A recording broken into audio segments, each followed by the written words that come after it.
ધરતીની સેવા એ બી કરતું હોય છે. એ રક્ષણ માટે કુદરતી આ વસ્તુ મૂકેલી છે, કોઈની મૂકેલી નથી. તમારી મારી કોઈની વસ્તુ નથી મૂકેલી.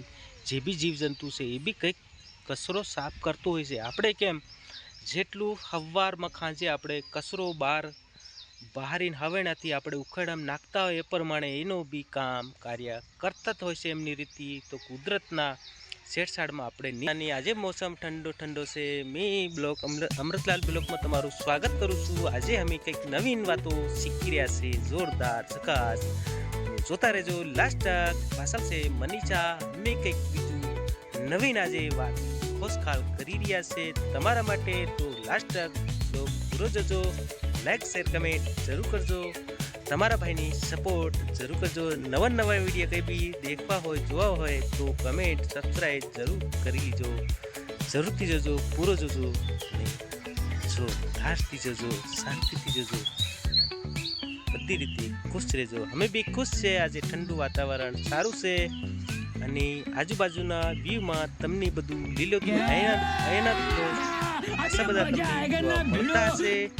અને દરરોજ અહીંથી જ હું ઉતારીને અપલોડ કરતો હોઉં છું. પાછળ મારું ઘર દેખાય છે ઓલરેડી, વાડી દેખાય છે. તો જરૂરથી એન્જોય કરો, લાસ્ટ તક જોજો. અને આજે આપણે ઘણી બધી વાતો કરવાના છીએ. જોતા તમને આ બ્લોગ કેવો લાગ્યો કમેન્ટ બી જરૂર કરજો. પાછળ ફરું છું પણ ફરતો નથી વધારે, પણ હવે અમારું જે સ્ટુડિયો અમે જે બનાવી રાખેલો છે એ બી તમને થોડોક કંઈક જોવા મળશે. અને હા, કહી દઉં કે આપણે ઓનલાઈન બી હવે હશે તો જરૂર જોડાજો. એમાં આપણે ઘણી બધી સ્ટુડન્ટના બારામાં બી આપણે વાત કરવાના છીએ. हमारो पासल वालोड़ भी हमें रोपेला है. ये बताओ कौन सा सब्जेक्ट अच्छा लगता है? कौन सब्जेक्ट अच्छा लगता है? बैगन. तो हमारी कुर्सी अभी છે. તમારી ખુરશી તો સારી હશે પણ અમારી ખુરશી આવી જ રાખી છે. અમે આવી ખુરશી એન્જોય કરતા હોય છે દોસ્તો. તમારે हमारे घरे ખુરશીઓ નથી. અમે ગરીબ કેટેગરીમાં આવીએ છીએ. અમારા ઘરો બી ગરીબની રીતે જ હોય છે. તો તમારે બંગલા, ગાડી, મકાન બધું સારું થશે પણ અમારે એવું બધું નથી. અમે ગામડામાં એન્જોય કરનારા માણસો છીએ. અમે જે આદિવાસી કહેવાય છે એમાં અમે આદિવાસી જ્ઞાતિના માણસો છે. અમે સુખમાં આનંદ હોય અને દુઃખમાં બી આનંદ મંગલ હોય એવી કેટેગરીમાં જીવન જીવતા હોય છે.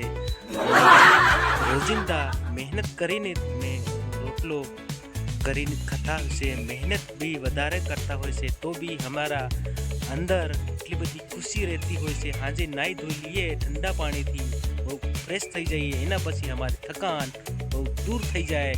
એની વિશે આપણે થોડીક વાત કરવાના છે. આપણા ભાઈઓ બધા ઘણા બધા કામ કરતા હોય છે.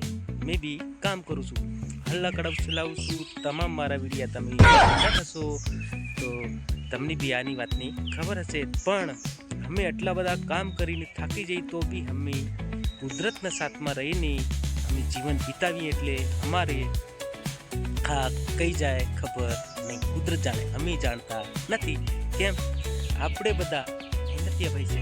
તમે બી મહેનત કરતા હશો, મેં બી મહેનત આવી રીતે જ કરતા આવીએ છીએ. તો આપણા કુદરતના વાતાવરણમાં શું છે કે મકાઈના રોટલામાં એટલી બધી તાકાત હોય છે દોસ્તો. મેં કાલે તમને બતાવ્યું એમ કે મકાઈનો રોટલો એટલો કડક છે કે જેવા તેવાથી હજમ ના થાય. ગમે એવા કામ તોડી નાખે એવા કરે તો તે રહ્યો હજમ થાય છે.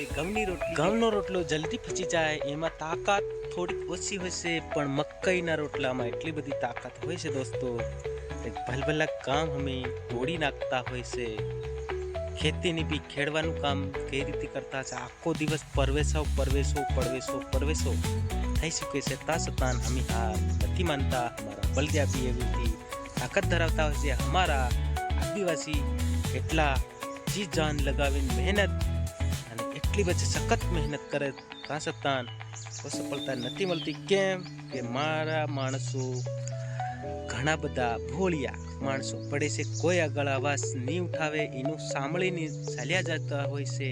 અને અમે બી આ પ્રમાણે બોલતા હશે, પણ થોડુંક હવે નેટ ઉપરથી જાણતા યુટ્યુબ વિડીયો જોઈને માણસો બધા આજે હવે અને અત્યારના સમયમાં ઘણું બધું પરિવર્તન આવી ચૂક્યું છે. આ ચેનલ મેં અમૃતલાલ કેવી રીતે બનાવી, કેમ કે હવે થોડુંક સમજતા થઈ ગયા આપણે, અને હવે કોઈની જલ્દી અને આજની પેઢીમાં અંદર ખાતર ઘણું બધું ખાઈ ચૂક્યા માણસો, એટલે તમને નહીં બોલવા દે. કેમ મને કેમ કીધું એવી વાત આવશે, બરાબર દોસ્તો. તો હવે ખાતરના ખાધેલા આપણે કોઈ માનતા નથી, અને આગળની રૂઢી પરંપરા ઘણી બધી ભૂલી બી ચૂક્યા છે. તો આની વાતની કોઈને ખબર હોય ના હોય, પણ આપણે એની વાતને જાણીએ છીએ એટલે તમને જણાવીએ છીએ. અને ખરેખર ખાતરોએ માણસોના શરીર બગાડ્યા છે દોસ્તો, અને આપણી ખેતી બી બગાડી છે. તો ખાતરથી પ્લીઝ દૂર રહેજો અને સારું ઓર્ગોનિક બનાવીને ખાજો.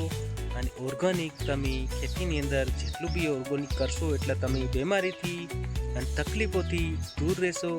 એની વાતની ખાસ ધ્યાન રાખજો.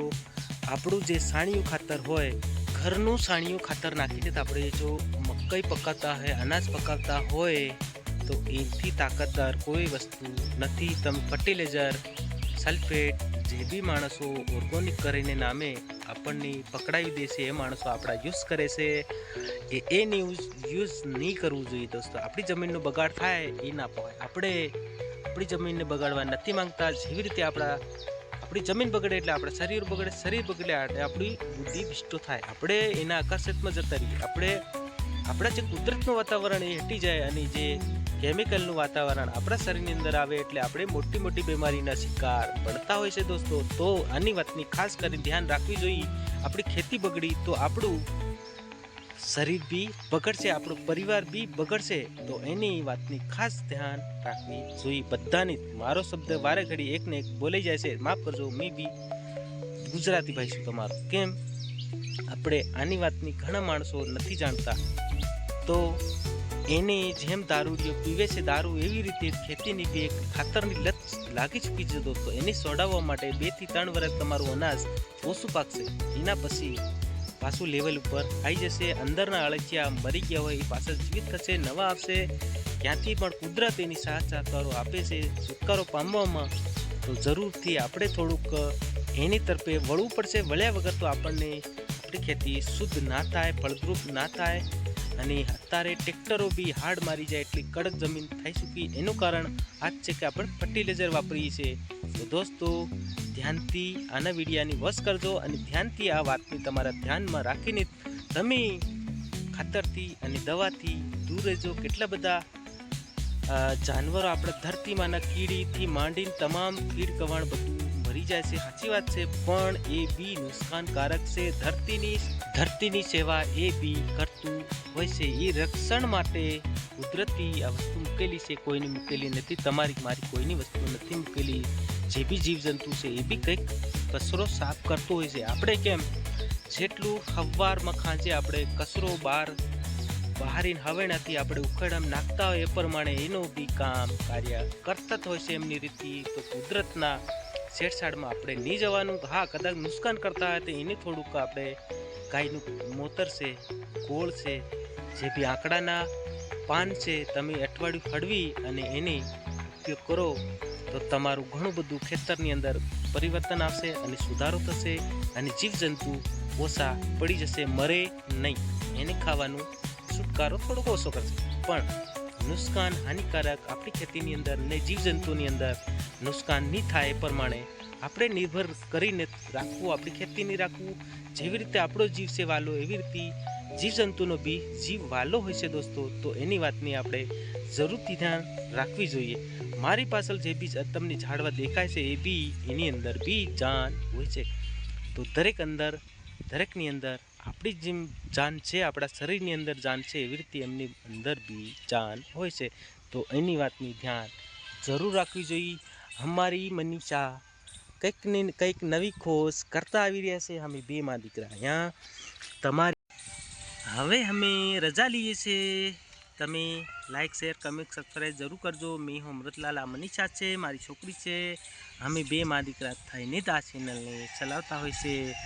તો આવતા કન્ટેન્ટમાં બીજી કંઈક નવું કન્ટેન્ટ લઈને આવશું. નવા બ્લોગની અંદર નવીન વાત આપણે કરવાના છે. ત્યાં સુધી રજા આપો. જય હિન્દ, જય ભારત, જય આદિવાસી, જય જોહાર. આ વિડીયો તમને કેવો લાગ્યો લાઈક કમેન્ટ શેર જરૂર કરજો. અને જય હિન્દ, નમસ્કાર, બાય બાય.